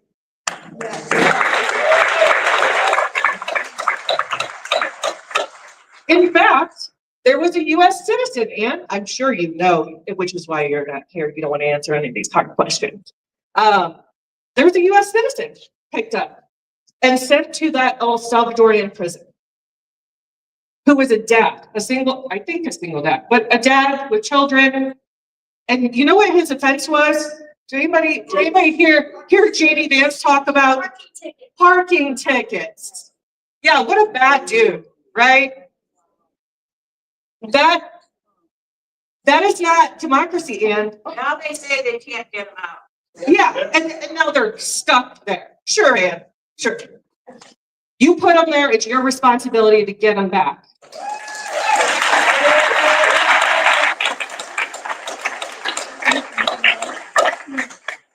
Let's talk about free speech.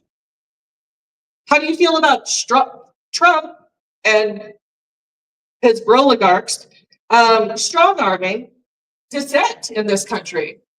I thought Republicans loved free speech, and he's strong-arming law firms, judges, all in an effort to dismantle the rule of law. That's not democracy, and voting. Somebody mentioned the SAVE Act. It's the intent of our democracy is that it's participatory. We all participate. And for some reason, you've decided to take the side of throwing up barriers to people actually being able to participate in that democracy. But somehow it doesn't, it only sort of lands and affects minorities, women, and people that you consider DEI. So I wouldn't say that's really democracy, and let's see. The other piece of this voting issue, again, is that somebody said it earlier, getting money out of politics, right? The rich in corporations aren't supposed to be able to buy our elections, man. I mean,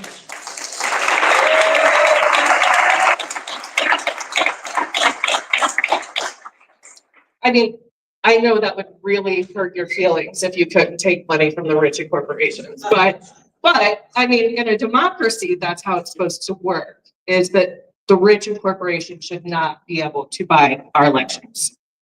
And then finally, my last point on democracy is on foreign affairs. So somebody mentioned NATO, right?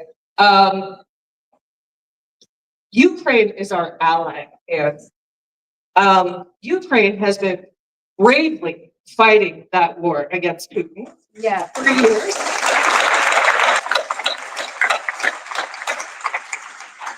And they're not even in NATO.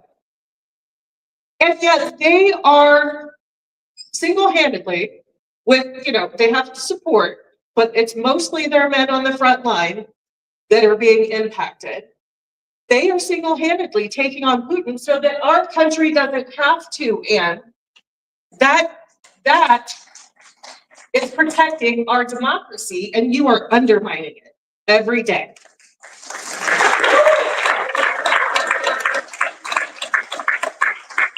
So I think what I really want to say to Ann is take the words freedom, security, and democracy out of your mouth.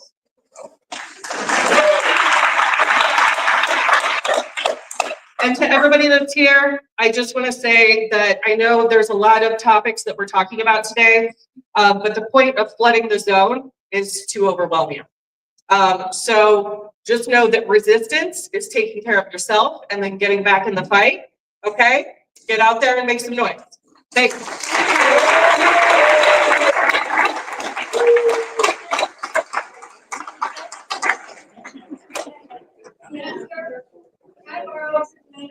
Yeah, of course.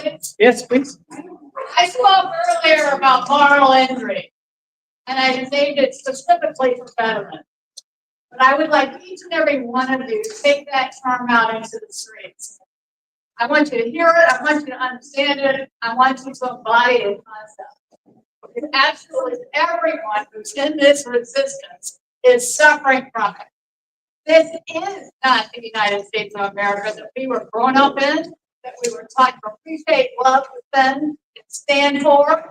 And because we're being forced to accept the exact opposite of that, that's the definition of moral injury. That's what we're standing up for and saying, no, we're not going to accept that. We're not going to accept the moral injury that you're forcing on us. And in order to do that, as other people have said, the first thing we've got to remember is resistance.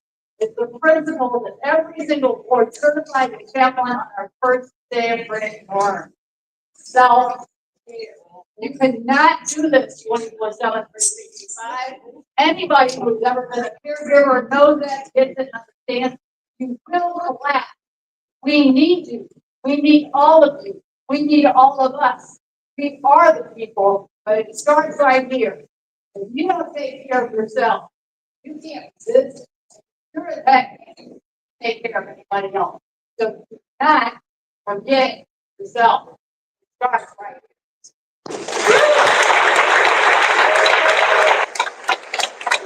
I see a lot of people leaving. First of all, thank you all for coming who are leaving. We plan to stay to make sure that everyone who wants to speak's voices are heard. So feel free to leave if you have to, but please as well, if you have time and ability, please stick around. I just want to give a shout out. There's a Indivisible as a group, and I don't know if you've heard of them or not, but there's over 1,000 protests on Saturday around the country. And the one that there are several probably in your direct area, but I live in Baldwin and ours is at Whiteman and Manchester Road from 11 to 2. And I encourage everyone to please go to an Indivisible hands-off rally on Saturday. Thanks.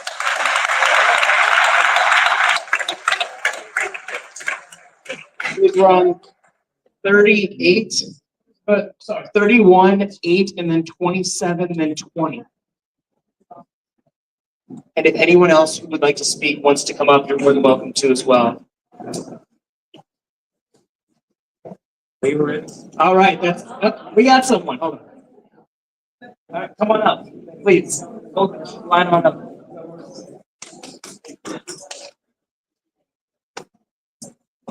Hello, my name is Kristen and I live in Brentwood, Missouri.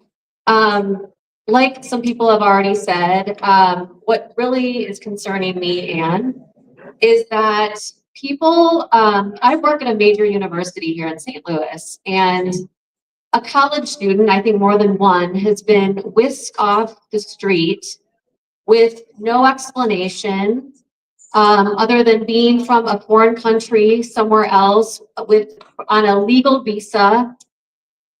If this can happen to someone like that, it can happen to anyone. Anyone. It is unconstitutional. It is illegal. When we went to school, we all faced the flag and we said, "Live for liberty and justice for all." We have got to stand by this. That is what American principles are based on. Liberty and justice for all. And we should all have equal right to go in front of a judge. I'm not saying people that are deported, and you know, I agree with people who are not here legally and don't go through the process legally, shouldn't be here necessarily, but we all deserve, and those people deserve, a chance in front of a court. They cannot just be whisked away. I'm hearing stories every day. I just heard a story today about a Catholic charity. I can't remember what state it was in, but the government, some government people, I don't know who they were, said, "We are going to take away your funding unless you give us the names of the children that you are taking care of from El Salvador." Okay, I'm shaking. I mean, that is not right. Where are our morals? Where is our humanity? Someone said that before. It is so true. A second thing I want to talk about is because I work at a university, and I'm sure you've all heard about NIH funding being frozen, taken away. And do you realize, I work with so many doctors who have visas, who are here on work visas. They are scared to death. First of all, that they're just going to get plucked off the street and deported for no reason. And we need these doctors. We need this funding. People always say, well, these universities have so much money. They don't need. No, that's not how it works.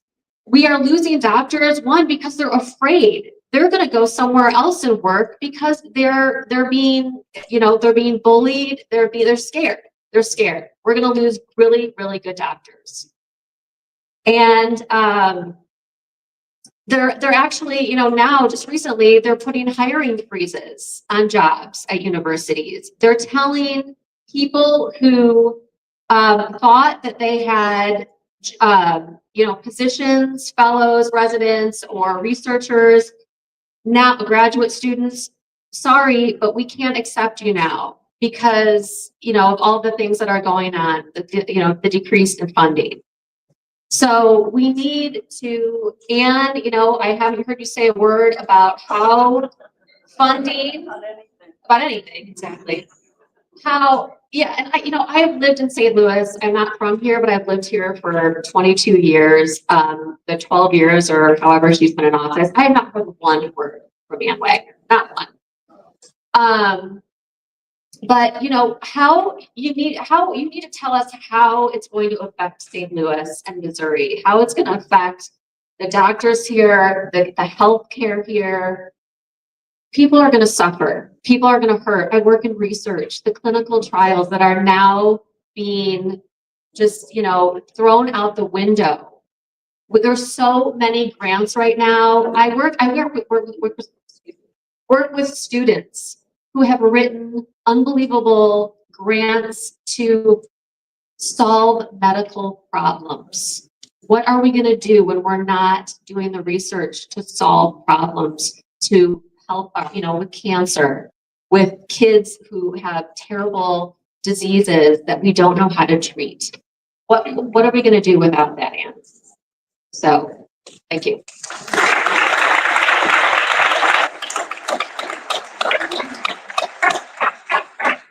Hey, everybody, can you hear me? I know there's other people left in here. My name is Sarah Cairns. I'm a mom from Wildwood. I've done a lot of reading since 2016 about authoritarianism, and I have a little synopsis that I kind of put together with all my reading, and I just wanted to read that really quickly. The Trump administration is conducting a fascist coup on the United States. Trump is consolidating power, eliminating checks and balances, attacking political opponents, busting unions, attacking marginalized groups, including deporting people to a foreign gulag with no due process at all. He's suppressing history and science, attacking education, and attacking the free press, especially journalists that challenge and question his policies. He promotes only his propaganda and is constantly lying to create an alternate reality. He fills his cabinet with unqualified people that would not be considered in any other administration. Their lack of qualifications and incompetence compromises our national security, our safety, and our health, all making us less free. All they offer is loyalty and are willing to help him carry out his authoritarian takeover. The rule of law is merely an inconvenience to him, and he has his followers going along with suspending the Constitution to push his autocratic agenda. He is dismantling programs that protect and benefit everyday Americans so he and his billionaire buddies can further loot our coffers. Corruption is blatant and normalized. Trump is aligning the US with Russia and abandoning our democratic allies. This is American fascism. This is fascism. I don't know why everyone's afraid to use that word. This is fascism. My grandparents were born against fascism. Now my mom votes for it. Somebody explain this to me. And I have Congress. Congress giving away their power and letting him have all this executive overreach and acting like there's nothing they can do about it. That's an authoritarian. He's trying to exhaust us. All of this stuff is exhausting, and that's the point. So you check out and you have nihilism. So you want to talk about people in my generation and younger, millennials, they're just tired and they think nothing works for them and nothing's going to be fixed ever. So they check out. Nobody's showing up. That's what happened in the last election. No one showed up. Everyone thinks we have American exceptionalism, and it can't happen here. It can, and it is right now, and we need to wake up.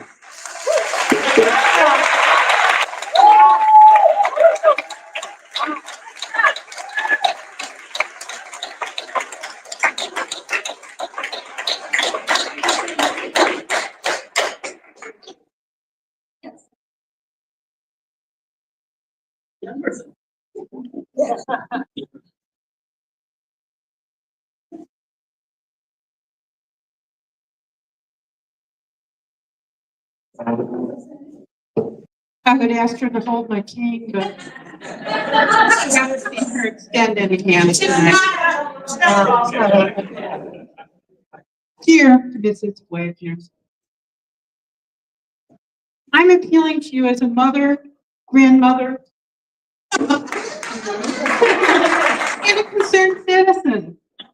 There is so much that is troubling, no, terrifying, about what has taken place over the past 74 days since President Trump took office again. I'm going to skip my first two bullet points because people have already spoken eloquently about Social Security and about Obamacare. The next point that I have here is that I'm concerned about the mass deportation of migrants and refugees who labor in our fields and do other jobs too. But how in the world is agribusiness going to function without this workforce? How in the world are we going to be able to afford groceries if farmers and agribusiness have to increase wages and improve working conditions to the point where U.S. citizens are willing to perform these essential duties? I will tell you what concerns me most, though, above all of my other points that I didn't read to you, is the concerning, what all of this is concerning and worrying to me about the world that we are bequeathing to our grandchildren. Yeah. But the most immediate concern is that Congress is not doing its job. It's appalling that the legislative branch seems to have rolled over and died beneath the onslaught of executive orders, ignoring the Constitution and the separate roles of the three branches of government. If you are unwilling to uphold your oath of office and investigate the actions of the executive branch and hold it accountable for its performance, then please step aside and make way for a leader with the courage to do so. Yeah. Please get back to work.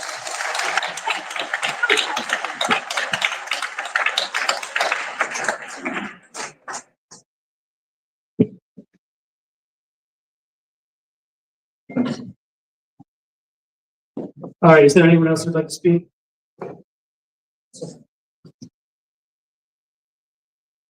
But not least. My name is Daryl Calvin. I live in Fenton. I'm a 24-year Air Force veteran.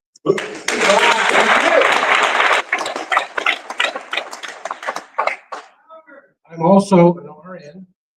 I went to school after I got out of the Air Force to become an RN at the age of 49. Good for you. I have been getting my, excuse me, my healthcare is through Scott Air Force Base until they closed the clinic. Now I have to use the VA to get my healthcare, and how long is that going to last? My wife has a kidney transplant. Prior to that, she was on dialysis. Does anybody know how much dialysis costs? $18,000 a month. How long would she be alive if I had to pay that bill? She did get a transplant. And that cost hundreds of thousands of dollars. I'm sorry. Right. I have relatives and friends that have drank the Kool-Aid. And they can't understand what I'm upset about. They think I just don't see the truth. And it's really hard to convince them that they are the ones who are ignoring the truth. But I had a cousin tell me I don't dare speak up because of the majority of my brothers and sisters are Trump supporters. I said, you don't dare not to speak up. You have to do it.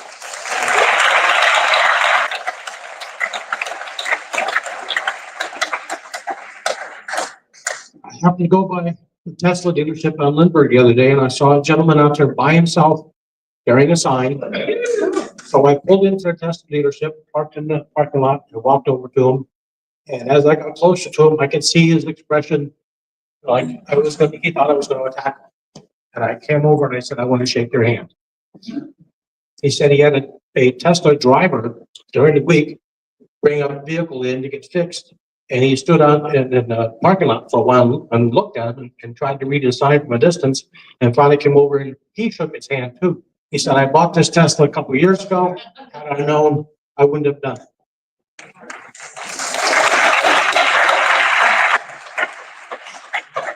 On USAID, canceling that, how does that affect the farmers that sold their products to the government to be shipped over there? How does it affect the farmers that the immigrants that they use to harvest those products are now gone? Either they're hiding in other states because they're afraid to be in South Dakota, North Dakota, and so forth, where there was a Republican governor who supports them, that supports Trump's immigration policies. It's just the farmers are getting both ends. They can't sell their products, they can't harvest their products. If they get them planted, then what are they going to do with them? Let them rot in the field. The cabinet members, that's a whole another joke. I can't say they're DEI hires, but they're more ADA hires. You've got the brainworm, roadkill eater, and the AA member, and among others. It needs to be high. I don't know how many of you know about Attorney General Pam Bondi, who was Attorney General in Florida because she got a $25,000 campaign donation from Uncle Trump at the same time that she was supposed to be trying a case of Trump University versus Florida. And she trumped that case suddenly. Wonders may never cease.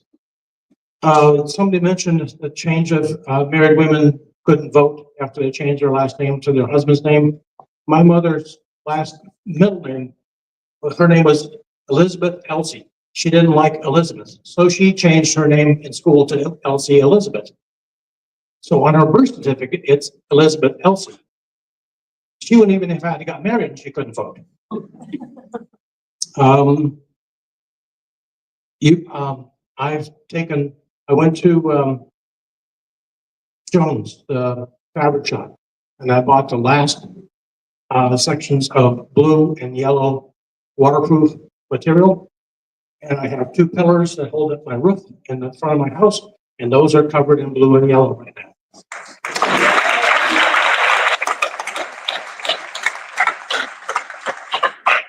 If he wanted to reduce crime, he immediately released 1,500 criminals onto our streets. One of us was killed within a week by the police. Instead of pardoning, he should have deported them. If he's so anxious to deport people that are against my Ukraine's been supported by using not our funds. We don't send them money. We don't send them loads of money. We send them our old ammunition that we would have had to destroy otherwise. So them to be destroyed fighting the Russians than and having the IED people do. One thing I want you all to think about, on April 20th, I predict that Uncle Trump is going to enforce the 1807 Insurrection Act, which allows him to deport anybody who disagrees with him, who he considers a national threat. So watch for that on April 20th. And that's my final warning to all of you. Thank you.